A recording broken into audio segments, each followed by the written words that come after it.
Ümumilikdə Tim Burtonun filmləri haqqında video çəkmək istəyirdim. Sonra xatırlatma olsun deyə bir baxdım ki, hansılardan əsasən danışa bilərəm. Mən düşünürəm ki, hamısına baxmışam. Əslində orada qarşıma çıxanların bütün filmlərini izləmişəm, animasiyalarını daha doğrusu. Sonra Dark Shadows'a baxdım, hansı ki çox bəyənilmir bu film. Vampir gotik üslubundadır. Tim Burtonun ümumilikdə üslubu gotik üslubda çəkir animasiyalarını da. Və sonra qərara gəldim ki, onsuz da heç kim baxmır, yəni rahatlıqla bu videolarda danışa bilərəm. Və bu filmi ayrıca danışacağım. Yəni ki, böyük ehtimalla digərləri haqqında da danışmaq istəyəndə uzun çəkir deyə özümü qısıtlamaq istəmirəm. Və keçim mövzuya. Deməli, bu Dark Shadows əslində 1966-71-ci illərdə çəkilmiş serialın 2012-ci ildə Tim Burton gəlir onun uyarlanmasını edir, yeni bir versiyasını çəkir. Mövzu eynidir. Dəyişim yoxdur. Ana temaları yenə də deyirəm, bir vampir filmidirsə, onsuz da orada gotik vampir filmdirsə, mütləq orada bir ölüm, daha doğrusu ölümsüzlük mövzusu var. Ölüm axtarışı, cadugarlıq, ruhlar, qaranlıq. Yəni eyni standart bildiyimiz o qədər bu şeyləri danışmışam ki, aşağı yuxarı bilinir, yəni mövzular nədir, atmosfer nədir. Və Collins ailəsini biz görürük, hansı ki Barnabas uşaq olanda ailəsi bir göstərir ki, aristokrat bir ailəsidir, dəniz ticarəti ilə məşğuldurlar və Barnabas daha sonra evin böyüdükdən sonra daha doğrusu evin xidmətçisi ilə birlikdə olur, hansı ki Angelica, Eva Green'in canlandırdığı, əslində Johnny Depp və Angelina Jolie demək olar ki, filmlərin əksəriyyətində Tim Burton'la birlikdə işləyiblər. Və evin xidmətçisi ilə birlikdə olur, amma Angelica həm xidmətçidir, həm də onun cadugar belə sehirli gücləri var. Bu filmi haqqında video çəkməyimin səbəbi elə məhz Angelica obrazının özüdür, cadugar olması, vurğulanması və s. Daha sonra Angelica ona deyir ki, yəni mən sənin həm də qəlbini istəyirəm, yəni mən sevməyini istəyirəm. Barnabas isə onu sevmir, əksinə başqa qız sevir, bir qız sevir, yenə qızın adı yadımdan çıxdı və o qızla sevgi yaşadıqlarını görəndən sonra cadugar, yəni Eva Green əsəbləşir və onu lənətləyir. Lənətlədiyi odur ki, sevdiyi qız onun belə lunatik şəkildə hipnoz edir və qız gedir özünü qayadan atır və ölür.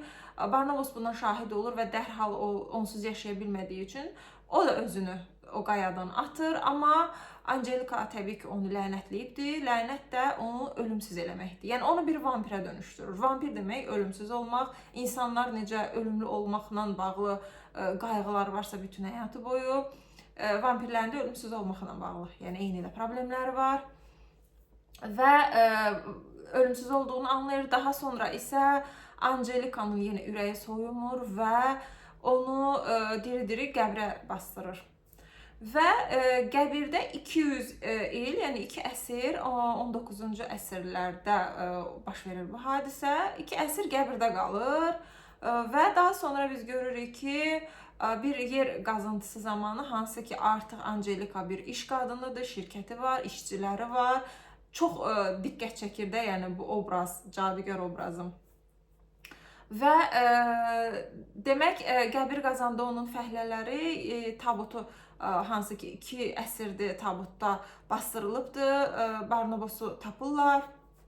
Barnabas deyir ki, ilk çıxan kimi deyir, üzr istəyir və oradakiləri qətlə yetirir. Çünki deyir ki, çox susuz uyudum və onları öldürür. Öldürəndən sonra qəbirdən xortlayan ilk gördüyü şey McDonald'sdır. Bu çox diqqət çəkmişdi zamanında.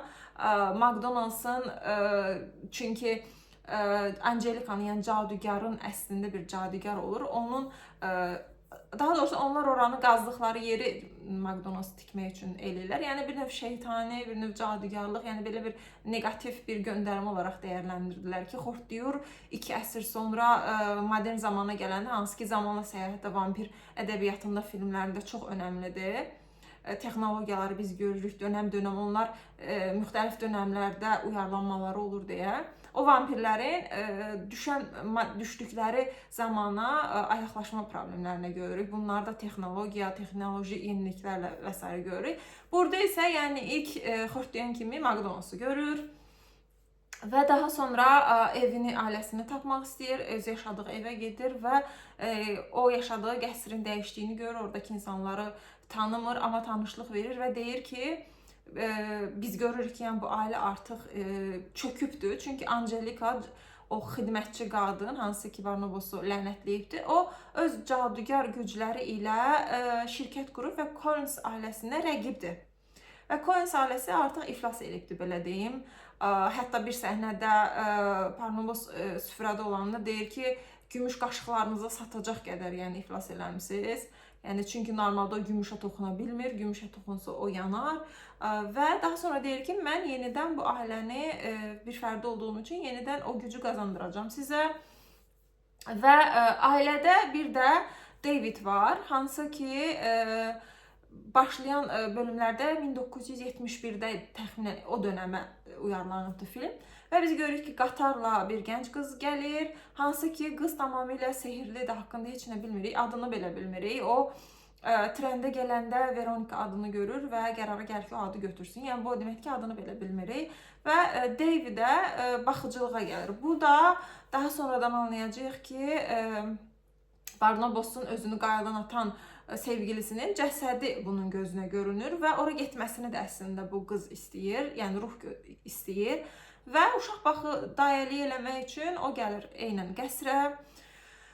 Bu ailənin içərisində yəni evi ona təqdim edirlər, deyirlər ki, bir çox otaqlar onsuz istifadə olunmur və bu da qəribə qızdır, çünki David, yəni baxdığı uşaq iddia eləyir ki, o ruhlar görür.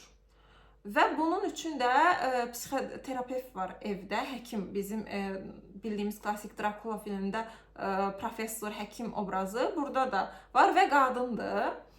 Və o uşağı, belə deyim, sağaltmaq üçün ona tapılıbdır o həkim, hansı ki daha sonra anlayırıq ki, Veronikanın da ruhlarla bağlı belə bir mənalı düşüncələri yoxdur, yəni fikirləri qarışıqdır. Bunun da səbəblərini daha sonradan anlayacağıq. Yəni uşağa həm də bir növ, məsələn, uşaq ruh gördüyünü deyəndə digərləri onu anlamır. Deyirlər ki, xəstədir, psixoloji problemi var, həkim tutublar. Amma Veronika elə deyil, yəni deyir, ola bilər, yəni bu şeylər. Hətta izah verməyə çalışır süfrədəki, əslində elmi tərəfdən onun sözünü kəsirlər, danışmasını istəmirlər. Yəni bir növ qəbul eləmirlər bu ruhları, cinləri. Daha sonraki səhnələrdə artıq biz görürük ki, vampirin, daha doğrusu cinayətlər olduğunu Angelika öyrənəndə anlayır ki, vampir necəsə xilas edib, onu lənətlədiyi vampir və gəlir Collins ailəsinin qəsrinə yenidən. Orada Barnabosu görür və tanıyır. Daha sonra onlar təklikdə otağa keçirlər. Otağa keçən kimi Angelika onu öpür və deyir ki, bu sənsən yəni. Və deyir ki, sən 2 əsr qəbirdə qalanda, yəni mən artıq uğurlu şirkət sahibi, güclü qadın olmuşam və sən çox şeyi itirmisən. Yəni artıq zaman dəyişib. Məsələn, orada texnologiya olaraq televizoru biz görürük ki, Barnabas alışmağa çalışır televizorda, izlədiyi şeyi həkim otağında da görürük də, multiki izləyir. O boş vaxtlarında onsuz ya Veronika ilə vaxt keçirdir, ya da belə texnoloji yenilikləri öyrənir və onlar yenidən deyir ki, mən əslində ilk 100 il sənə əsəbi idim, bağışlaya bilmirdim, amma hissim keçibdi, biz yenidən birlikdə ola bilərik, hətta orta ola bilərik, çünki dediyim kimi şirkət sahibidir. Amma Barnabas yenə bunu rədd eləyir. Bu səfər də Veronikanı görür, aşiq olur. Hansı ki, çox belə sadəcə təzə tanış olanda, ilk səhnədə görürük, ailəninlə tanış olanda eynən Veronikanı da ona təqdim edirlər ki, Davidin baxıcısıdır. Orada xoşu gəlir, amma belə sevgi hekayələri yaşamır. Bir də son öpüşmə səhnəsi var idi. Daha sonra bunların Angelika və Barnabas arasında necə deyim, rəqabət yaranır. Çünki Angelika ona yenidən eynən deyir ki, ya mənim olassan, ya da səni tabuta yenidən geri qaytaracağam. Hətta bir səhnədə Veronikanı öldürməklə deyir, səni bir dəfə sevgilini öldürmüşdüm, yenidən öldürə bilərəm. Bununla şantaj eləyəndən sonra Barnabas yenidən onunla birlikdə olur. Sadəcə şəhvət hissidir bu. Daha sonraki bölümlərdə bu filmdə bu arada Alice Cooper gəlir. Bilirik ki, yəni Johnny Depp'in özünü də bir metal qrupda ifa eləyir və Alice Cooper'lə münasibətlərini də bilirik. Və orada səhnədə balo tərtib eləməklərini deyəndə evin digər 15 yaşlı qızı, hansı ki Angelika onu da lənətləyir, vampir eləyir. O deyir ki, artıq balolar olmur, yəni o şeylər çox keçmişdə qalıbdı. Və yenidən bir dənə parti kimi hazırlayırlar və Alice Cooperi ora dəvət edirlər. Alice Cooperi, yəni ki, bilirsiniz, Marilyn Mansonun demək olar ki, o qrimlərini filan Alice Cooperi'dən almışdı və zamanının dövrünün pop ulduzları, rock ulduzlarındandır, pop dedim. Və daha sonraki bölümlərdə Alice Cooperi görməyimizdən əlavə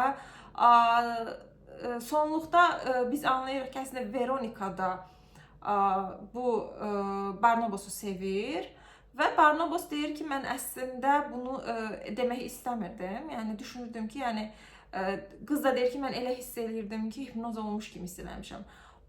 Əslində Barnabosun hipnoz qüvvəsi var. Digər vampirlərdə biz bunu görmürdük, amma belə fikirləşə bilərik ki, vampirlər ümumilikdə qadınları yoldan çıxardırlar. Ümumilikdə də belə bir Drakula ilə bağlı da fikir var idi ki, bir şərqdən kimsə gələcək, onların qadınları yoldan çıxardacaq və qadınlarda hansı ki, bastırılmış Viktoriya dönəmində biz deyirik ki, qadınların o cinsel arzuları, bastırılmış hissləridir, vampir sayəsində üzə çıxır. Yəni bu qorxu oradan gəlir.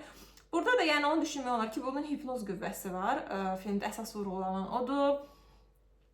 Amma deyir ki, yox, həqiqətən eləmir. Yəni deyir ki, yox, məsələn, hipnoz eləməmişəm. Və onlar öpüşmək istəyəndə qız hekayəsini danışır. Deyir ki, yəni indiyə kimi məni öpməyin, çünki Barnabas deyir ki, ağzımdan qoxu mu gəldi? Bir də bir vampir obrazı tam şey deyil, qorxulu da deyil, biraz gülməli, ironik bir obraz yaradıblar. Deyir, ağzımdan iyi gəldi. Qız da izah edir ki, yox, sadəcə ilk dəfədir kimsə məni öpmək istəyir. Normalda ailəm belə məni istəmir. Daha sonra hekayəsinə tanış oluruq Veronikanın. Veronika uşaqlıqda gözünə ruh görünür, hansı ki, o ruh da Barnabosun intihar eləyən, yəni lənətlənərək intihar eləmiş sevgilisinin ruhudur. O gəlir Veronikanın gözünə görünür. Və uşaqlıqdan, yəni ailəsi bu səbəbdən deyir ki, ruhu xəstə bir uşağımız olacağımıza heç olmasın. Yəni belə sevmirlər, onu dəlixanaya bağlayırlar. O uşaqlığı çox faciəli keçir, dəlixanada qalır, eyni ruhla göstərirlər ki, birlikdə qalır. Və daha sonra qərara gəlir ki, yəni qaçsın, qaçmasını da dediyim kimi təsvir edəndə göstərir ki, yenidən həmən ruh ona deyir ki, filan qəzetdə elan görür, deyir bura baş vur, yəni get başqa bir kimliklə, adını da buna görə dəyişir, onu tapmasınlar deyə. Yəni ona görə bir növ Davidi anlayır. Çünki David də ruhlar gördüyünü, anasını gördüyünü deyir. Ona görə özü də görür deyə bir növ onu anlayır.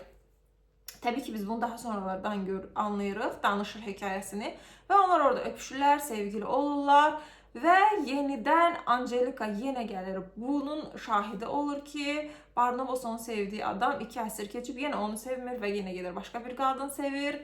Və yenidən o qızı lənətləyir. Qız yenə lunatik kimi gedir, özünü atmaq istəyəndə qayadan. Deməli, atmaq istəyəndə deyir ki, yəni bunun bir yolu var. Ölməsini istəmir, xilas olmasını istəyir. Mən, yəni vampir elə. Burada da yenə seçim qarşısına qalır vampir. İstəmir çünki deyir ki, bu bir lənətdir. Hətta bir yerdə o Angelikaya yalvarır ki, Barnabas deyir, mən insan elə, amma deyir ki, sən məni heç vaxt eləməzsən, yəni sən o qədər qəddarsan ki, məni ölümsüzlüyə məhkum eləmirsən. Bu daha dəhşətli bir şey kimi və Veronikaya da bunu eləmək istəmir, ölümsüz eləmək istəmir. Amma axırda qız özünü atanda havada onu vampirə çevirir və ölümsüz olurlar. Bundan əlavə filmin içərisində unutduğum həkim məsələsi var idi. Dediyim kimi, klassik Drakula'da vampir filmində professor kişi olur. Burada isə psixoterapevt bir qadındır. Hansı ki, məsələn, Barnabas onu tanış olanda deyir ki, çox qəribə bir dövrə gəlib düşmüşük. Yəni, qadın və həkim. Həkimlər, yəni qadınlar, yəni həkim də olur artıq bu dönəmdə. Və o həkim ona inandırır ki, onu insana dönüşdürə bilər. Barnabas'ın da ümidi var. Çünki o da insana dönüşmək istəyir ki, sevdiyi qadınla birlikdə olsunlar. Bu səbəbdən insan ölməsi. Yəni sevdiyi qadın üçün bir növ ölümsüzlükdən imtina eləyir. Ölümlü olmağı seçir.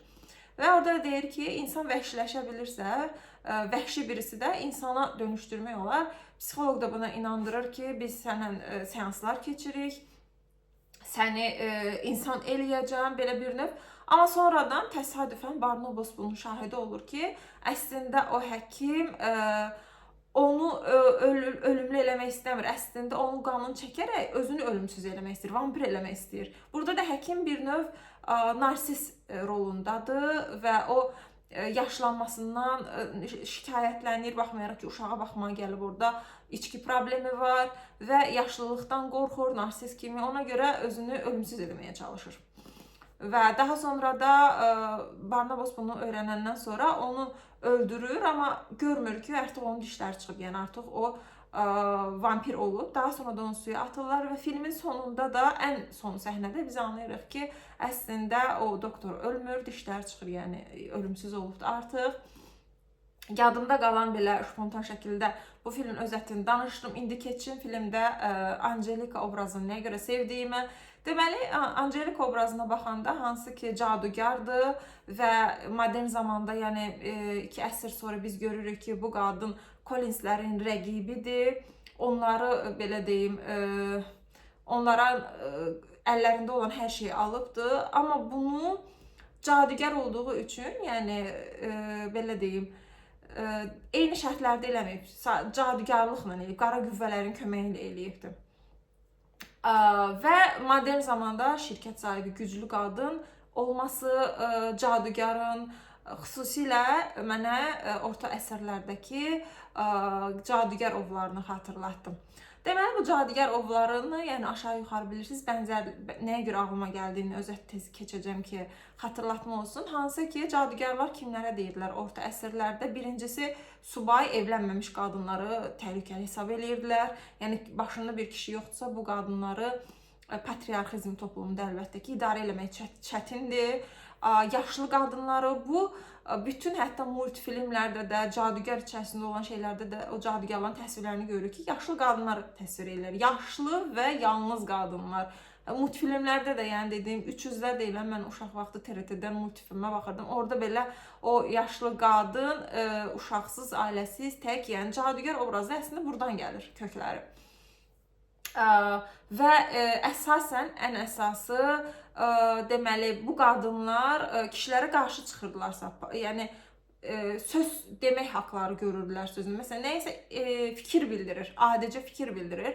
Bunlar təhlükəli hesab olunurdular. Çünki o dönəmlərdə qadınlar Viktoriya dönəmində dediyim kimi ev mələkləri, yəni sadəcə məişət və uşaq doğmaq üçün versin. Sən fikrin ola bilməz, fikir səsləndirə bilməzsən. Səsləndirirsənsə, deməli sən cadugarsan. Və ən əsası isə bu qadınların tibbi bilikləri olurdu. Yəni belə deyim, nəsə, söz tapa bilmədim. Yəni orada xəstəliklər yayılandı orta əsrlərdə. Bu qadınlar otlarla, şəfalı otlarla və s. alternativ tip xəstələri müalicə edirdilər və onların bu gücləri, bu biliklərə sahib olması onları cadugar eləyirdi.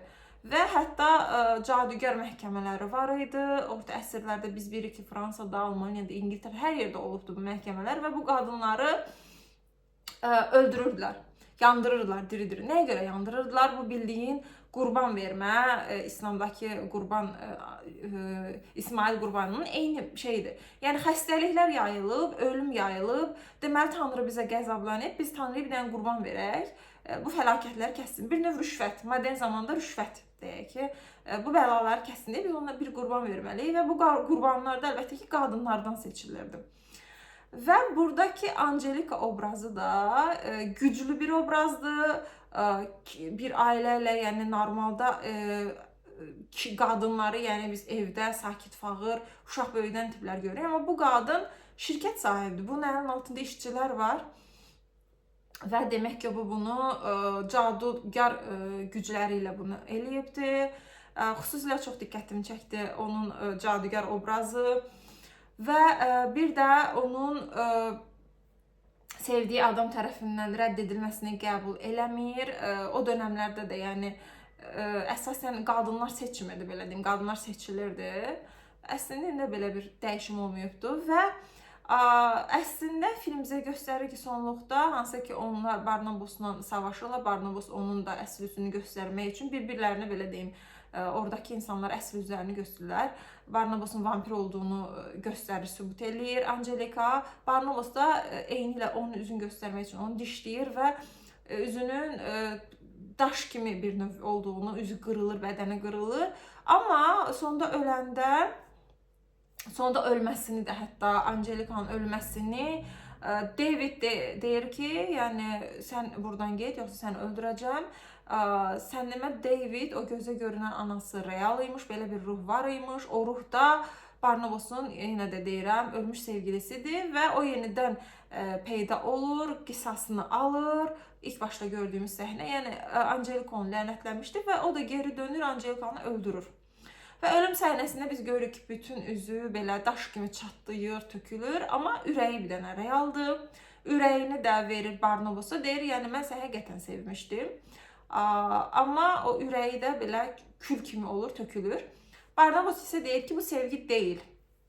Bu güclü qadın olduğu üçün, yəni bir növ əldə eləmək istəyidir.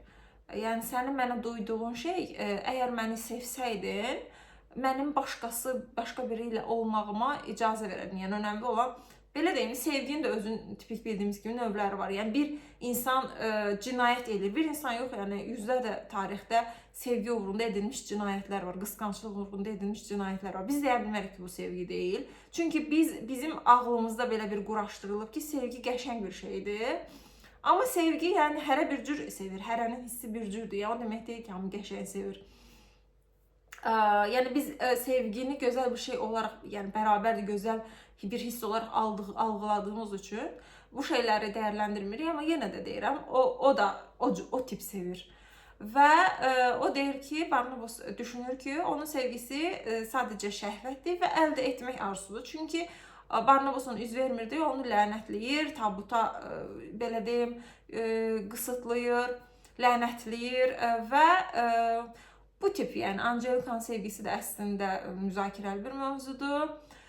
Və oradakı həkimin ölümsüz olma istəyi, necə ki Barnabas ölümsüzlükdən xilas olmaq istəyir. Yəni bunu lənət olaraq algılayır. Bir insanı da narsistcəsinə ölümsüz olmaq istəyi görürük. Yəni vampirlə insanın arasındakı fərq. Biri deyir ki, mən lənətləndim, ölümsüzəm. Digəri də deyir ki, hətta aralarında bununla bağlı dialoq da olur. O da deyir ki, mən ölümsüz olmaq istəyərdim. Yəni və bilmirəm, yəni bu filmi nə qədər, niyə daha doğrusu sevməyiblər. Mən çox sevdiyim filmlərdən birisidir. Bu arada vampir ədəbiyyatı ilə, vampir filmləri və yaxud da gotik ədəbiyyatdan çox danışdığımı hiss edirəm. Bunu əslində planlı şəkildə eləmirəm, amma danışdıqca, videolar çəkdikcə görürəm ki, bu mövzular səndə və mənim sevdiyim mövzular imiş və əslində zövq məsələsi var idi bugün, hansı ki Xəzər Universitetində uşaqlar Çini çaydan oynuyorlar, bu müzakirəlidir və mən təbii ki, həmişəki kimi bütün ziyalı mövqeyimi ortaya qoyuram ki, zövq deyirsiniz ki, yəni müzakirə edilmir, zövqlər müxtəlifdir. Bununla bağlı bir dənə Why So Serious videosu çəkmişdim. Yəni mən düşünürəm ki, insanlar zövqlər müxtəlifdir deyəndə o çürümüş bayağı zövqünü, birbaşa zövqün intellektlə əlaqəsi var, dünya görüşlə əlaqəsi var. Zövq formalaşan bir şey. Sən zövqün üstündə işləməlisən, müqayisə qabiliyyətin olmalıdır. Başqa musiqiləri də dinləməlisən ki, sən öz zövqünü müxtəlif oturuşdurasan. Yəni sən bir ortamda böyüyürsən, tutalım və o ortamda ancaq ara musiqi dinlənirsə, sən ona məruz qalmısan. Sənin zövqün deyil, o formalaşmayıb da. Sadəcə onu görmüsən. Zövqünün formalaşması üçün cəhd eləməlisən, üstündə işləməlisən.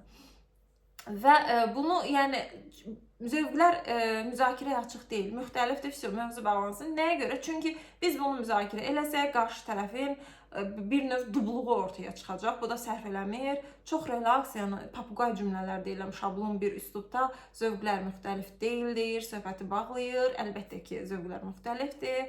Zövqlər çox önəmlidir. Çünki o videoda da yəni yazıblar ki, dünyanın hər yerində İnsanlar bunu oynayır, toyda da oynayırıq, amma orası toy deyil. Mövzu odur ki, ora toy deyil, ora küçə deyil, ora ən azından biz təhsili dediyimiz təbəqə kiçik bir azınlıq bir qrupdur da. Ən azından gənclərin, tələbələrin, yəni onların zövqü formalaşmış olsun. Okey, küçədəkinə göz yumduq, sosial şəbəkədəkinə göz yumduq, toylara göz yumduq. Yəni toyu məsəl üçün müzakirə edə bilmərik. yenə də deyirəm, toyu da mənə görə müzakirə edə bilərik. Çünki insan ən özəl günündə nəyə görə röya dinləməlidir və yaxud da ki, Şəbnəm Tovuzlu dinləməlidir. Amma okey, deyək ki, buna bir şey demirsən, amma universitetdə bunlar olmalıdır, dünyanın hər yerində var. Dünyanın hər yerində o tələbələrin müəyyən zövqləri var. O tələbələrdən hansıdan soruşsan, hansısa bir legend, əfsanəvi bir ulduzun fanatı olmuş olacaqlar, sevdikləri bir səs müğənnilər var, sevdikləri bir musiqi janrı var və əlavə olaraq məsələn gedib başqa bir musiqi də dinləyirlər əylənmək üçün. Amma məsələ ondadır ki, bu Avropalı dediyimiz, Amerika dediyimiz bunu eləyəndən sonra tutalım hansısa bir ara mahnısı oynayır onlara görə. Azərbaycanda isə fərq odur ki, Azərbaycandakı o şirinlik olsun deyə eləmir. Azərbaycandakı digər Adel oxuya bilməz məsələn orada. Ortaq hamısı yığışıb bir, nə bilim, olmasın Adel hər hansısa bir fərqli janr olsun, bir rock olsun, bilmirəm, yəni opera olsun, digər folk musiqisi olsun. Dünyada məşhur bir ifaları bilmirlər, onu bildikləri üçün onu oxuyurlar. Başa düşsən, alternativimiz yoxdur. Əlbəttə ki, Avropada da bayağı musiqi var, Amerikada da var, amma onların alternativləri var. Onların istəyəndə əlləri çatır, keyfiyyətli musiqi də dinləyirlər. Bizdə yoxdur. Bizdə yoxluqla alternativ başqa bir şeydir. Bizim alternativin olmamasıdır mövzu. Və sonra bunu fikirləşəndə ki, zövq formalaşır və s. Deyim, yəni məndə bu vampir ədəbiyyatı sevgisi hardan formalaşır? Çünki vampir ədəbiyyatı Azərbaycanda ümumiyyətlə, yəni qərb mədəniyyətidir belə baxanda.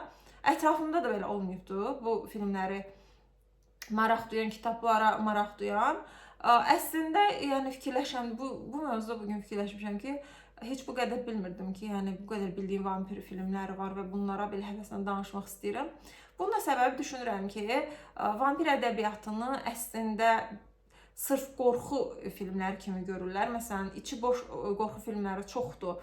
Tutalım, ancaq qan görürük, şiddət görürük, iyrənclik, daha çox iyrənclik olur orada qorxudan çox. Amma vampir ədəbiyyatında və yaxud da gotik ədəbiyyatda özəlliklə bir ürpərti var, ürpərirsən. Ümumilikdə düşünürəm ki, mənə qorxu hissinin özü çox maraqlıdır. Qorxu hissi, yəni məsələn romantizm deyəndə düşünürlər ki, romantizm nə deməkdir? Qadın-kişi arasındakı münasibət. Romantizm o demək deyil. Realizmdə necə ki, rasionallıq önəmlidirsə, ağıl ön plandadırsa, romantizmdə də hisslər. Hissdə deyəndə sadəcə sevgi hissi, yəni sevgi də ora daxildir, amma sadəcə o deyil. Yəni hisslərin içərisində qorxu da var, intiqam çox önəmli bir hissi şeydən görmüşdük, Qraf Monte Cristo'da görmüşdük, o intiqam hissini və yaxud da ki, Koreya filmlərinin əksəriyyəti, intiqam filmləri deyəndə Koreya filmləri ağlımıza gəlir. Və yaxud da güc istəyi, bunun özü də bir istəkdir hardasa.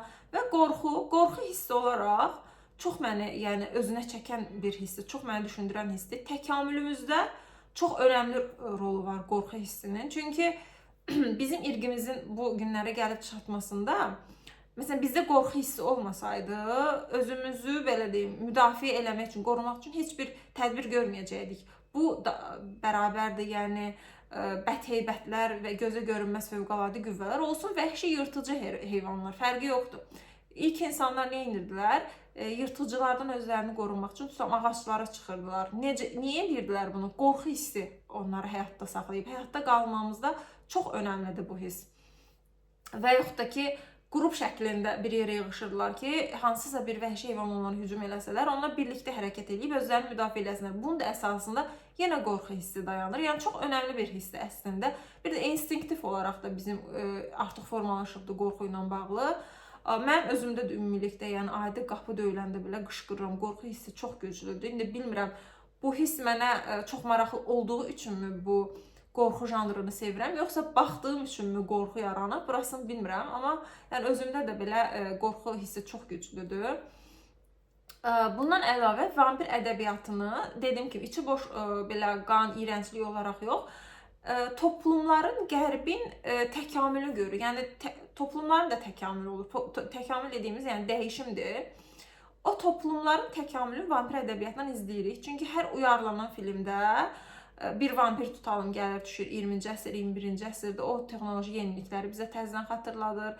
Ümumilikdə yəni vampir dediyimiz, Drakula dediyimiz özü də insanların qorxusudur. O dönəmdə tutalım elektrik yox idi. O kölgələr, o bədheybətlər, Mary Shelley özü Frankenstein necə yazmışdı, yəni o təbiət hadisəsi hansı ki, yaz olmamışdı həmən il və çöldə qasırğa idi, o qasırğanın elektrik yox, şamlar yandırıblar, o qasırğadan evə onlar hamısı bir yerə yığışıb qorxu hekayələri yazırdılar. Kölgələr yaranırdı, o kölgələr, o atmosfer onda o qorxu hissini canlandırırdı. Və Drakula dediyimiz özü də bir tutalım, nədir? Deyirik ki, Qərbin şərq qorxusuydu. Şərqi Avropa, Transilvaniyadan kimsə gələcək, bizim qadınlarımızı yoldan çıxardacaq, bizim qanımızı içəcək, ələ keçirəcək, bizi öldürəcək. Yəni belə qorxular var idi. Toplumun qorxularını oxuyuruq, toplumun təkamülünü oxuyuruq, toplumun hansısa dönəmlərdə yaşadığı, məsələn, qan çox önəmlidir. Gotik ədəbiyyatda da, vampir ədəbiyyatında da əslində çox paralel gedirlər. Yəni niyə önəmlidir? Qan dediyimiz aristokrat qanı, məsəl üçün bu tutalım krallar qanla atadan oğula keçirdi. Çox diktator rejim olduğu üçün bu mövzudan önəmli idi və yaxud da ki, xəstəliklər olaraq bir çox xəstəliklərin qanla keçdiyini düşünürdülər. Və yaxud da ki, müxtəlif dönəmlərdə yenə də deyirəm, məsələn, Edgar Allan Poe'nun videosunda da demişdim ki, o dönəmdə tuberkuloz çox yayğın idi, hansı ki, Edgar Allan Poe özü də həm anasını, həm sevdiyi qadını bu xəstəlikdən itirmişdi. Bizim deyəndə, o dönəmdə yəni qadınlarla bağlı gözəllik algısını tamamilə bir xəstəlik, gözəllik algısı yaradıb, solğun, cılız, üzərində qızartılar olan qadın, yəni gözəl sayılırdı bu qadın. Gotik ədəbiyyatda da biz bunu görürük, qadın təsvirlərində. Və yəni gözəllik algısı var, o dönəmin bir toplumun keçdiyi xəstəliklər barədə, istər yoluxucu xəstəliklər, infeksionist xəstəliklər, yəni bunları oxuyuruq. Toplumun texnoloji zaman dəyişdikcə həm tibbi dəyişimlikləri, inkişafları görürük, həm texnoloji inkişafları görürük, həm insanların özlərinin, yəni o cahillikdən necə çıxdıqlarını, yəni Drakula özü də insanların bir cahilliyinin yaratdığı bir qorxu, yəni bir bilinməzlik. Nə deyirik? Elm inkişaf elədikcə, texnologiya inkişaf elədikcə, bilim nə qədər çoxalırsa, insan nə qədər bilgi əldə edirsə, o qədər inancını itirir. İnanc nədən yaranır? Bilgisizlikdən. Bilgisiz nədir? Qorxudur. İnsan qorxmadığına heyranlıq duyur və yaxud da ki, qorxduğunu, bilmədiyini gözündə böyüdür. Yəni Tanrı anlayışının kökü belə gedir. Dinlərin özü belə qorxudur. Yəni qorxu o qədər hər bir mövzuya önəmli olan bir hissdir ki, bu hissi bəlkə də buna qədər sevirəm və mənə daha doğrusu maraqlı gəlir bu qorxu hissi, qorxu olan filmlər və yaxud da ki, ədəbiyyatlar. Dediyim kimi, bir də demişdim, vampir filmləri qərbə məxsusdur və Şərqdə əslində, şərqin də yəni toplum olaraq keçməyib deyəcəyik ki, yəni onların qorxu dönəmləri olmayıbdır. Olub, sadəcə olaraq onlarda fərqlidir. Məsələn, cinlər var, amma cin filmləri də var kifayət qədər. Amma vampir ədəbiyyatı qədər keyfiyyətli alınmır. Bunun da səbəbi yəni yenə dindir. Din, məsələn, xristiyanlıqda incəsənət öncələri okey qısıtlansa da, amma biz bilirik ki, incəsənət azad idi. Kilsələrdə rəsm dediyim nə olub ki, yəni kilsələrdə o Tanrının qüvvətini təsvir eləmək üçün rəsmi yaradıblar və yaxud da ki, ilk bizim tanıdığımız o dahi rəssamlar dediyimiz o Tanrının qüdrətini eləmək üçün və yaxud da kilsələrin özü, gotik kilsə nə deməkdir? O Tanrının qüdrətini vurğulamaq üçün hündür binalar deyirik də, gotik binalara. Yəni hamısı dinlə əlaqəlidir, köklər gedir çıxır yenə dinlərə, amma İslama baxanda təsvir günahdır, rəsm günahdır, çünki yaratmaq Allaha məxsusdur və yaxud da ki, film mövzusu, yəni film necə çəkə bilərlər ki, mən demirəm, yəni fərqi var. Xristianlıqda da olsa dediyim kimi cadugar deyib qadınlar diri-diri yandırırmışlar. Amma nisbətən onlar artıq aşıblar deyə, onlar biraz bizdən öndə gedirlər deyə, artıq o qədər dominant deyil. Ona görə onların daha çox filmləri var, daha keyfiyyətləri film var. Amma müsəlman ölkələrində tutalım, nə film çəkəcək, tutalım, qadının ekrana çıxması, aktrisalıq eləməsi qəbul olmaz bir şeydir. Yəni, bunu hara fırlatsaq alınmır da. Yəni, televiziyada qadın görünə bilməz, qadının səsi, tükü necə kişiləri təhrik edirsə, səsi də yoldan çıxarda bilər deyə, səsi də qadağandır. Yəni, musiqiçi ola bilməz, məsələn, teatrda işləyə bilməz. Yəni, çox daha dominant və qısıtlayıcı din olduğu üçün, yəni, daha keyfiyyətli filmlər yoxdur. Amma ümumilikdə bir cin anlayışı var. Mən araşdıranda ki, bəs gotik ədəbiyyat əslində Gülpınarın, deməli, Qulyabani kitabını tapdım, səsli kitabdır. Onu dinlədim. Əslində bununla bağlı da elə video qarışdı, amma olsun, fikir bildirəcəm. Qulyabanini dinlədim. Hansı ki, analizlərdə deyirlər ki, dinləyəndə qorxduğum, işıqları yandırdım, gecə yata bilmədim. Yəni qətiyyən o mənə ürpərtici dediyim qorxu ki var, onu mənə keçirtmədi qətiyyən. Əksinə daha çox komediya janrındaydı. Komediya, gülüş yaradır insanda sadəcə. Cahilliyi xatırladır. Eynən Danabaş kəndinin əhvalatı və yaxud da Cəlil Məmmədquluzadənin digər Ölülər məsələn əsərini xatırlatdı. Orada da bir qəsrə gedir qəhrəman. Qəsrin xanımı gözə görünmür, yəni onun dəli olduğu deyirlər. Sonra bu qəsrdə cinlər var, pərilər var. Onlara səslərini eşidir, onları müdafiə eləmək üçün, necə ki vampirdən qorunmaq üçün xaç filan var. Bunlar da yəni müsəlman versiyasını eləyirlər. Amma deyir məsəl üçün mavi rəngdə geyinmə və s. bu tip yəni belə batil inanclar. Və daha sonra anlayırıq ki, o ruhlar dediyi əslində xidmətçiləri imiş, qəsrin işçiləri imiş. Yəni bir növ əslində Danabaş kəndinin əhvalatına baxanda Cəlil Məmmədquluzadənin əsərləri biraz xatırladır, amma yenə də deyil. Yəni gotik ədəbiyyat deyil, o deyil. Ölüm teması var, tutalım Ölülər əsərində, ölüləri diriltmək mövzusu var orada. Bir dənə bu mövzusu oxşur, yəni ölüləri diriltmək əslində sonra anlayırsan ki, belə bir şey yoxdur, imkansızdır ki, gotik ədəbiyyatda da bu var. Yəni də deyirəm, o qarğa, məsəl üçün şeirdə Edgar Poe'nun deyir, yenidən biz qovuşacağıq mı, qarğa deyir, nevermore, heç vaxt, heç vaxt. Yəni ölümün geri dönüşü olmayan bir şey olduğunu bir dənə bu mövzuda başlayır. Amma yəni gotik ədəbiyyat bizdə yoxdur. Və yaxud da ki, cinlər, pərilərlə bağlı filmlər yoxdur. Bunun da səbəbi, bunun da kökləri yenə çıxır, gedir. Yəni Seymum izləmişdim bu arada bir dəfə, qorxu film. O filmdən qorxmuşdum, nə yalan deyim. O filmdə bəlkə də çox 17-18 yaşımda izləmişdim, DVD şəklində hətta onu tapmışdım. O filmdə isə Qurandan ayələr gətirir. Yəni Quranda cinlərlə bağlı keçən ayələri gətirir, cadugarlıqla barədə. Hansı ki, qısqanclıq səbəbilə padruqasına cadugarlıq eləyir, yəni cadu eləyir. Onun gözünə nə bilim cinlər görsənir, orada ruh olur. O filmdən qorxmuşdum sözün düzü. Amma belə digər filmlər o qədər də məndə yəni uğurlu hesab eləmirəm. Sınıyıram ya, baxmağa sınıyıram, amma uğurlu hesab eləmirəm. Bəlkə də nə vaxtsa daha yaxşıları çıxar. Amma belə ümumilikdə yəni qorxu ədəbiyyatına, vampir ədəbiyyatına marağım, zamanla səyahət var vampir ədəbiyyatında. Fantaziya var, insanların qorxuları, toplumların təkamülü.